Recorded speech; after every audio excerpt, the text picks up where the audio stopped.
বিয়ের ১২ বছর পার হয়ে গেলেও বড় আপা মা হতে পারেনি। সংসারে অশান্তি লেগেই রয়েছে। শুনেছি দুলাভাই আবার বিয়ে করবে, ওনার জন্য মেয়ে খোঁজা হচ্ছে। বড় আপা ভালোবেসে বিয়ে করেছিল বিদায় মা বাবার মনে আপার জন্য কোনো সহানুভূতি ছিল না। ভালোবাসা থাকলেও তা অভিমানে আর অভিযোগের নিচে চাপা পড়ে গেছে। ১২ বছরে ১২ দিনেও আপা আমাদের বাড়িতে বেড়াতে আসেনি। দুলাভাই কখনো আপাকে আসতে দিতেনই না। আপাও হয়তো জোর করতেন না। স্বামীর সাথে সুখী হওয়ার চেষ্টা করেছিলেন, কিন্তু পারলেন কোথায়। এই তো সেই দিন সকালে নাস্তা নিয়ে বসেছি, ২ লোকমা মুখে দিতেই আপা এসে হাজির। দরজায় দাঁড়িয়ে অস্পষ্ট গলায় মা বলে ডাক দিলেন। মা তখন রান্নাঘরে কাজ করছিলেন। আপার গলা শুনে ছুটে এসে বললেন, কে দিল এসেছিস? মা, শরীফ আমাকে তোমাদের কাছে পাঠিয়ে দিয়েছে। আমি নাকি পুরনো আসবাবপত্রের মতো ফেলনা হয়ে গিয়েছি। আজও তাকে বাবা ডাক শোনাতে পারিনি। মা কিছু বললেন না, কাঁদতে কাঁদতে আপাকে জড়িয়ে ধরলেন। বাবা বরাবরই প্রচণ্ড জেদি মানুষ, কথায় নড়চড় হয় না। আপা যেদিন শরীফ ভাইয়ের হাত ধরে চলে গিয়েছিলেন সেদিন উঠানে দাঁড়িয়ে শপথ করলেন, আমার একটা মেয়ে, দিলরা ইয়াসমিন নামে কোনো মেয়ে নেই আমার। যে ছিল সে মরে গেছে। সেই দিনের পর থেকে বাবার কাছে কেউ আপার প্রসঙ্গে কিছু বলতে যেতে পারে না। মা কিছু বললে কড়া গলায় বলতো, পদ্ম তুমি তো জানো আমার একটাই মেয়ে। প্রতি উত্তরে মা কিছু বলতো না, আঁচলে মুখ লুকিয়ে চলে আসতো। আমি শুধু নীরব দর্শকের মতো সব কিছু দেখতাম, বলার মতো কিছুই খুঁজে পেতাম না। আপার পালিয়ে বিয়ে করায় আমাদের অনেক লোকে টিটকারি শুনতে হয়েছে। বাবা অনেক অপমানিত হয়েছে। আপা চাইলেই মা বাবাকে বুঝিয়ে বলতে পারতো, কিন্তু কিছুই বলেনি। নিজের সিদ্ধান্ত নিয়েছে, জানানোরও প্রয়োজন মনে করেনি। সেই দিন থেকে আপা বাড়িতে থাকা শুরু করলো। সিদ্ধান্ত হয়েছিল ২ বোন একসাথে থাকবো, কিন্তু আপা একা থাকতে চায়। কেউ আর কথা বাড়ায়নি। আপা সারাদিন চুপচাপ থাকতো, কারোর সাথে তেমন কথা বলতো না। মাঝে মধ্যে মায়ের কোলের উপর শুয়ে থাকতো। মা পরম যত্নে কপালে হাত বুলিয়ে দিত। বিকেলের আকাশ বড্ড সুন্দর লাগে আমার কাছে। ১ কাপ চা হাতে ছাদের কোনায় বসে আছি, শীতল বাতাসে চুল উড়ছে। বোন, মেলি গলায় চমকে উঠলাম। পেছনে তাকিয়ে দেখি আপা দাঁড়িয়ে আছে। বাড়িতে আসার পর এই প্রথম আপা নিচ থেকে আমার কাছে এসেছে। আরে আপা, তুমি তুমি তো আমার সাথে কথাই বলো না। কথা বলতে ইচ্ছে করে না রে বোন।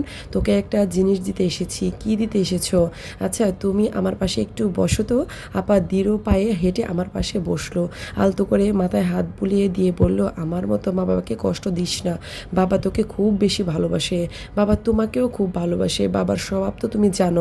জানি বাবার ভালোবাসায় অভিমানের ধুলো পড়েছে। বছরের পর বছর গিয়ে সেই ধুলো এখন পাহাড় সমান।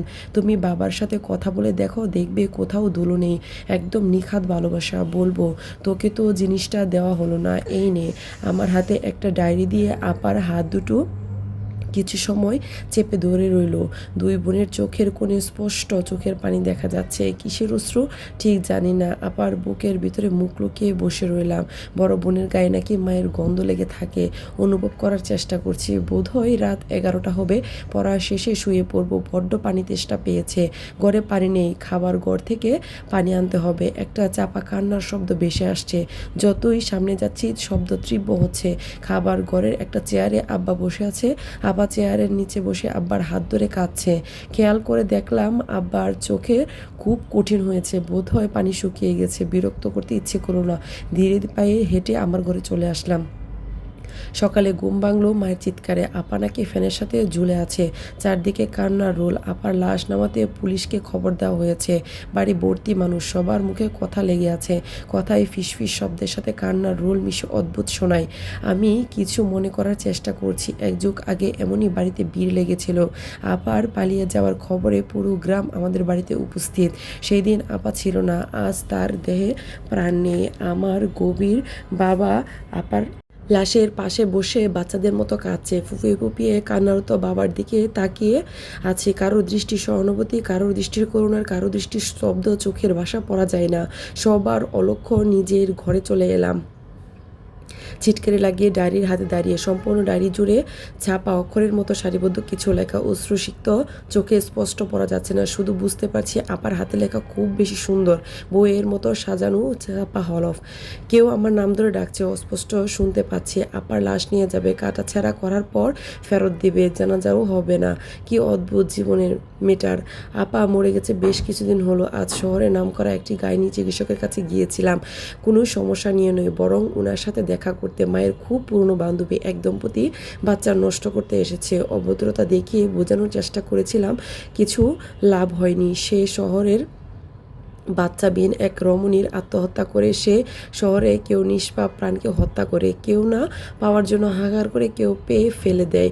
বহুদিন পর আপার ডায়েরি হাতে বসে আছি। ডায়েরিতে লেখা কথাগুলো জানা হয়নি, পড়তে গেলেই চোখে ঝাপসা হয়ে আসে। তবুও আমি জানতে চাই কী লেখা আছে এখানে, কত না জানা কষ্ট লুকিয়ে আছে প্রতিটা পাতার ভাঁজে। আমি জানতে চাই। এটা ছিল একটা আপুর গল্পের জীবন কাহিনী। এই গল্পটা পড়ে আমার নিজেরই চোখ দিয়ে পানি চলে এসে পড়েছে। তো আপনাদের সাথে শেয়ার করলাম। এই গল্পটা কেমন লেগেছে অবশ্যই কিন্তু আপনারা কমেন্ট বক্সে জানাবেন। আর আপনাদের ভালো লেগে থাকলে কিন্তু আমার এই গল্পটা সার্থকতা। তো আজকের মতো এই পর্যন্ত। সবাই ভালো থাকবেন এবং আমার জন্য সবাই দোয়া করবেন। আল্লাহ হাফেজ।